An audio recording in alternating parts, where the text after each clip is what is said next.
여러분 안녕하십니까. 행신동 행복한 사람들 TV에서 오늘도 국토부 보도자료가 있어서 여러분에게 방송을 하여 드립니다. 여러분 보시면은 28일 국토부에서 보도자료를 발표했죠. 2월부터 신혼부부 생애 최초 특별 공급 청약 기회 확대, 주택 공급에 관한 규칙 및 공공주택특별법 시행 규칙 2월 2일 개정 공포, 이겁니다.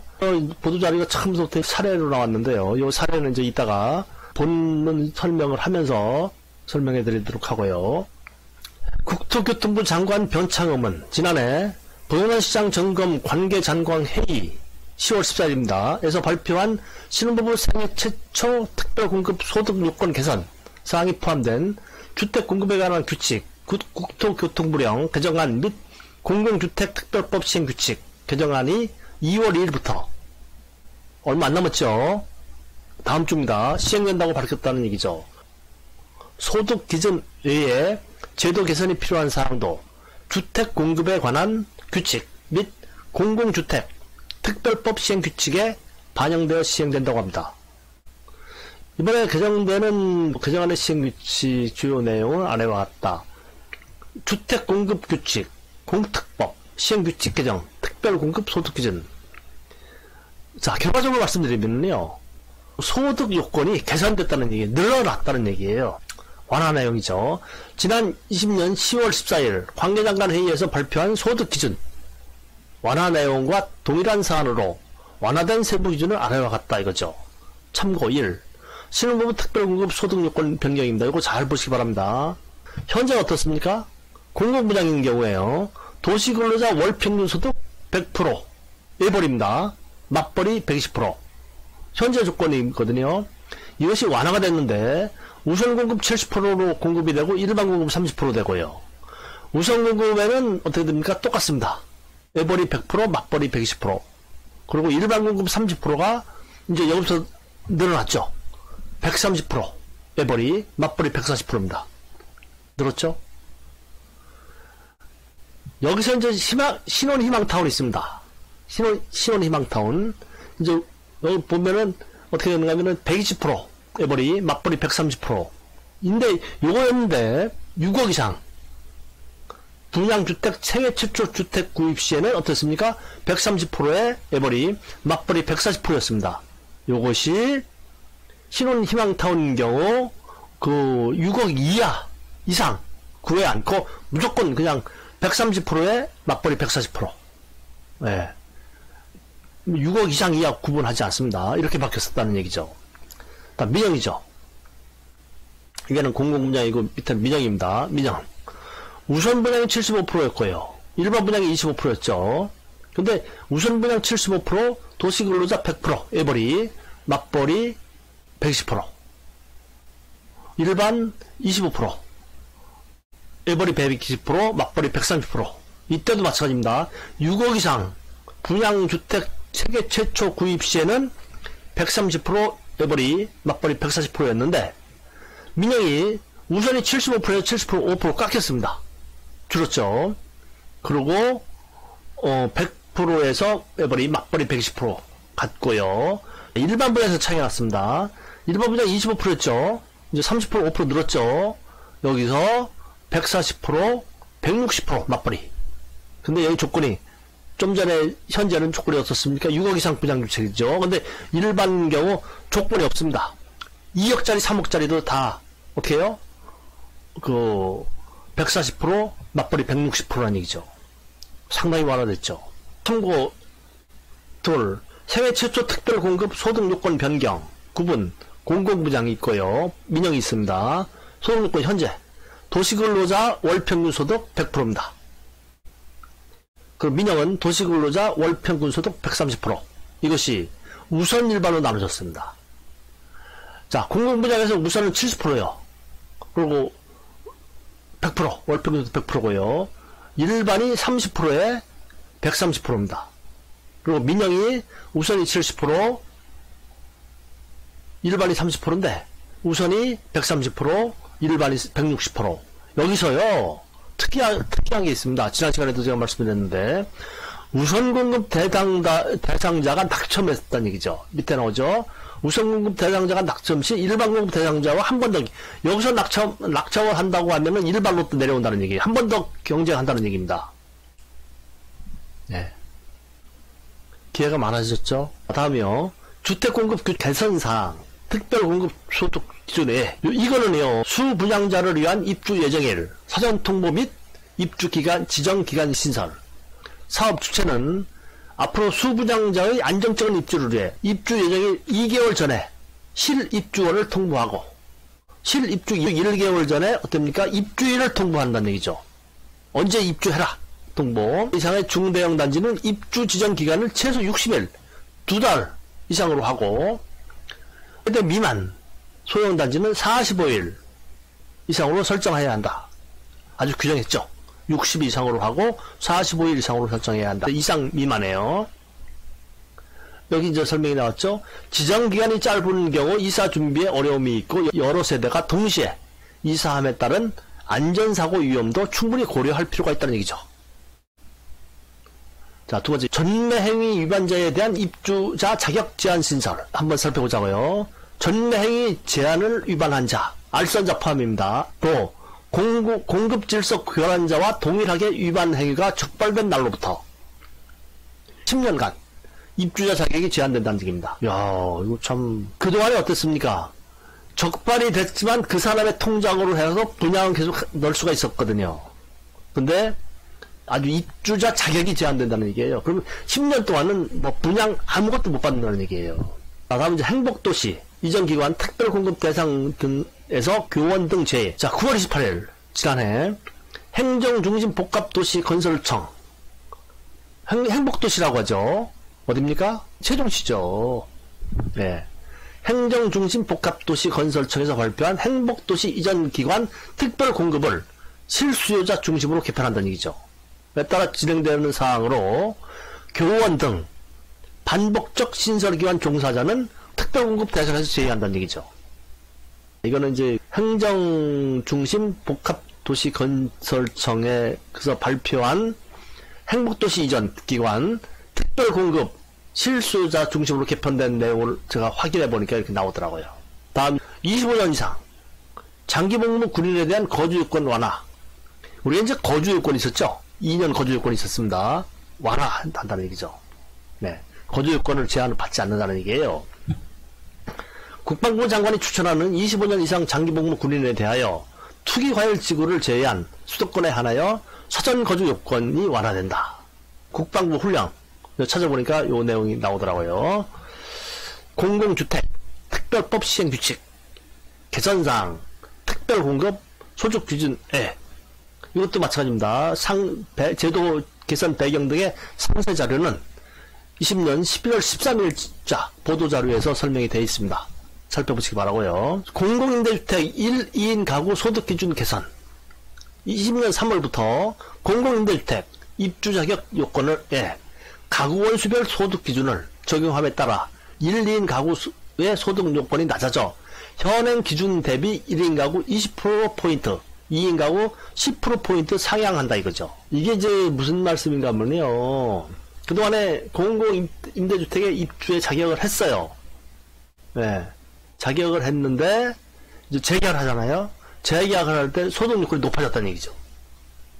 그래서 본의 아니게 거주하는 주택에서 쫓겨나는 경우가 있었는데, 이거를 이제 상향 조정해서 그 현실적으로 맞춰준다는 얘기예요. 그래서 이와 별개로 20년 3월 1일 전에 입주자 모집하여 선정, 거주 중인 사람은 이해 재계약 시까지 종전의 3인 이하 가구 소득 기준을 동일하게 적용하도록 유예한다니. 자, 다음이요. 사전청약제도 도입 근거 마련. 공공주택의 효율적인 공급을 위하여 필요시 국토부 장관이 정하는 바에 따라 입주 예약자를 모집할 수 있는 근거가 마련된다. 그때그때 입주 예약자를 모집할 수 있는 근거가 된다는 얘기죠. 효율적인 공급을 위해서요. 고령자 복지주택 대상 확대 등 입주자 선정 특례 개선. 이것도 한번 생각해 볼 필요가 있습니다. 고령자 복지주택 대상 주택이 영구임대, 국민임대, 행복주택 등 건설형 공공임대주택으로 확대되고 청약 경쟁 시 장기 요양 등급자 3등급 이하에 대한 우선 선정 기준이 마련된다는 얘기죠. 그동안은 뭐 됐습니까? 장기 요양 등급자가 우선 선정 대상 기준에서 마련이 안 됐었는데 배상을 시킨다는 얘기예요. 1등급, 2등급은 나온 대로 어떻습니까? 의료시설 입소 대상자이므로 우선 선정 대상에서 제외됐고요. 네 번째, 입주자 모집 공고 변경 시 적정 기간 확보. 입주자 모집 공고 내용 중 입주자 선정 등에 영향을 줄 수 있는 중요 사항이 변경되는 경우에는 5일 이상 금고하도록 한다. 신혼부부 우선순위 자격 요건 개선. 민법에 따라 혼인 중에 출생자로 인정되는 혼인 외의 출생자도 혼인기간 중 출생한 자녀로 인정하여 영구 국민임대 및 공공분양의 신혼부부 우선 특별공급 1순위 자격 요건에 부여한다. 이 말이 우리가 이제 자녀 수가 있죠. 가점이 되지 않습니까? 자녀가 1자녀, 2자녀, 3자녀 이렇게 되는데 이상 되는데 자 혼인 외의 출생자 뭡니까? 혼인 외의 출생자 혼인 중에 출생자로 인정된다는 얘기죠. 자 설명을 해드릴게요. 신혼부부 결혼을 안 했어요. 동거했습니다. 실제 혼 상태가 아니에요. 자 그런데 정식으로 결혼해서 결혼하지 않고 동거한 상태에서 어떻게 출생을 했어요. 그래서 이 경우가 혼인 내의 출생자로 보죠. 이랬을 때 이 동거하다가 혼인을 하게 되면은 이제 혼인 중에 출생자로 바뀐다는 얘기죠. 인정된다는 얘기입니다. 이 얘기예요. 네. 그래서 혼인의 출생자도 혼인기간 중 출생한 자녀로 인정하여 1순위 자격을 부여한다. 이 말씀이거든요. 자, 국토교통부는 무주택 실소유자의 내 집 마련 기회를 더 지원하고 수부정자의 정당한 권리 보호 및 저소득 1인 가구에 대한 주거 지원이 강화될 수 있도록 무주택 실수요자 중심의 청약제도 운영에 최선을 다하겠다고 밝혔다는 얘기입니다. 이런 식이 됐는데 신뢰를 한번 보자고요. 쭉 신뢰를 보시면요. 신뢰가 이제 처음부터 나옵니다. 이렇게 신혼부부 생애 최초 소득 기준 완화 관련 사례 1 민영주택 신혼부부 생애 최초 소득 요건 완화 A시에 거주하는 무주택인 맞벌이 신혼부부인 김땡땡씨와 전땡땡씨 자녀 1명 3가족이죠.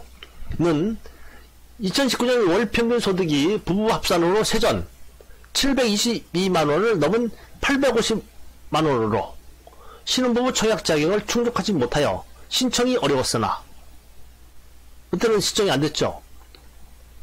722만원 넘었잖아요. 850만원이니까 소득 요건이 완화되면서 신혼부부 청약 신청이 가능해져 21년 2월 이후 공고되는 민영주택 신혼부부 특별공급에 신청하기로 하였다.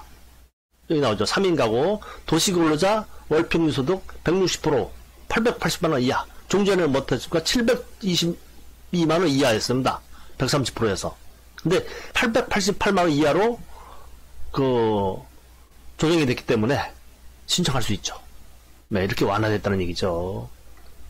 다음 사례 2 공공주택 신혼부부 생애 최초 소득 요건 완화 B시에 거주하는 무주택자 이땡땡씨 3인 가구는 생애 최초로 주택을 마련하기 위해 특별공급을 신청하렸는데 20년 월평균 소득이 세전 700만원으로 민영주택에만 생애 최초 특별공급이 신청이 가능하고 공공분양주택은 소득 요건이 초과되어 신청할 수 없었다. 그렇죠? 예. 종전 어떻습니까? 550만원이었어요. 근데 이게 700만원 됐지 않습니까?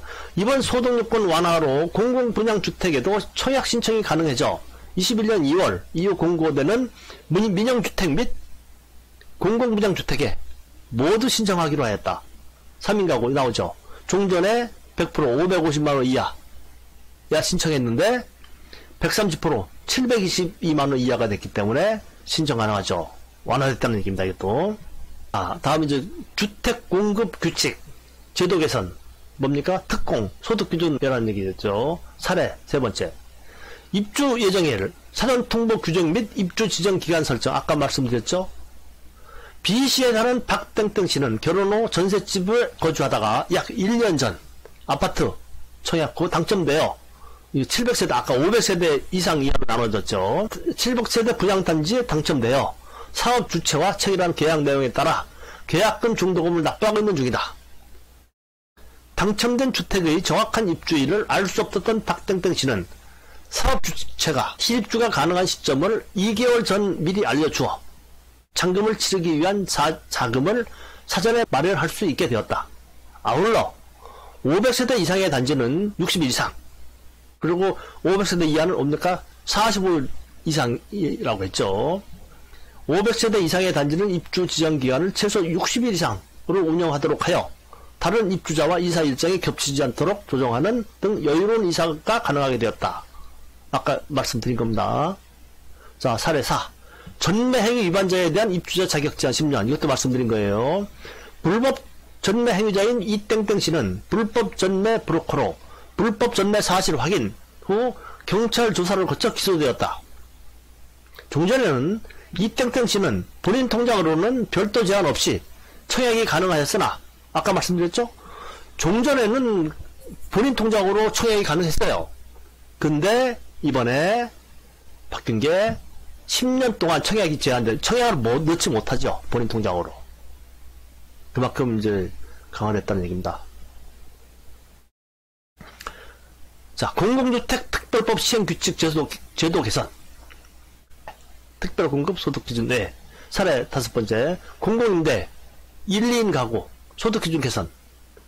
19년 6월에 결혼해 국민임대주택에 입주한 박땡땡 씨 부부는 무직이었던 부인 박땡땡 씨가 최근 중소기업에 하면서 입주 당시 300만원이었던 월평균 소득이 500만원으로 증가되고 3인 이하 가구는 동일한 기준으로 적용됐던 소득기준이 20년 3월부터 가구원 수별로 차등하여 적용됨에 따라 소득이 초과되어 향후 재계약 시 퇴거를 걱정해야 했으나 이번 개정으로 2인 가구는 소득기준을 10%포인트 상향함에 따라 이사 고민 없이 계속 거주할 수 있게 되었다.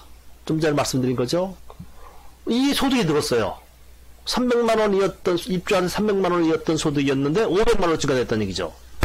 그럼 어떻게 합니까? 퇴고를 해야 됐죠. 근데 이제 지금 보시면은 종전 2인 가구 월평균 소득 나오죠. 438만원, 70%에 1.5배, 105%, 460만원 초과 퇴고. 개선, 2인 가구 월평균 소득 430만원을 80%에 1.5%에 120%, 520만원. 이제 460만원에서 526만원으로 조정이 됐다는 얘기죠. 이때 이제 더 넘어간 퇴고. 그러니까 그 사이에 500만원은 상관없다는 얘기죠. 퇴고 당하지 않는다는 얘기예요. 사례 6. 고령자 복지주택 입주자 선정 특례 개선. 장기 요양 3등급인 최땡땡씨 67세는 사회복지 서비스를 제공하는 고령자 복지주택에 입주하기 위해 신청한 결과 장애가 없는 사람이 입주자로 선정되고 최땡땡씨는 탈락하였으나 앞으로는 장기 요양 등급자가 아닌 사람보다 우선 선정되어 입주할 수 있게 된다. 좀 전에 말씀드렸죠? 장애가 없는 사람이 입주했어요. 그래서 이 최땡땡 씨는 탈락하였는데 앞으로는 이제 그 장애자, 예, 그 장애 요양 3등급, 1등급, 2등급은 어떡합니까? 해당 안 됩니다. 또 왜? 그에 맞는 그 의료기관에 가야 된다는 생각으로 안 되고요. 3등급은 어떻게 합니까? 일반 장애가 없는 사람보다 우선 선정된다는 얘기죠. 자, 여기까지입니다. 여러분, 지금 보시면은 지난 그 2월 20일에 제가 보도자료 나온 거 발표해드렸고, 지금 또 2월부터 신부부 생애 최초 특별원급 청약기 확대해가지고 그 소득기준이 완화된 거, 예, 그 밖에 이제 뭐 보면은 이제 자격 제한된 거, 이런 거에 대해서 이번에 바뀐 거 2월 2일부터 시행되는 거를 말씀드렸습니다. 여러분, 계속 반복돼서 말씀드리지만 정부에서 이 공공임대, 공공분양에 대해서 굉장히 그 신경을 많이 쓰고 있습니다. 현 정부는. 그래서 우리도 현 정부에 발맞춰서 어떻게 해요? 이쪽으로 각별히 신경을 써서 내가 어디에 맞는가를 한번 살펴보시고 고향 창릉 신도시 분양의 만전을 기하기를 바람하지 않겠습니다. 감사합니다. 구독과 좋아요 꼭 눌러주시고요. 행신동 행복한 사람들 TV였습니다.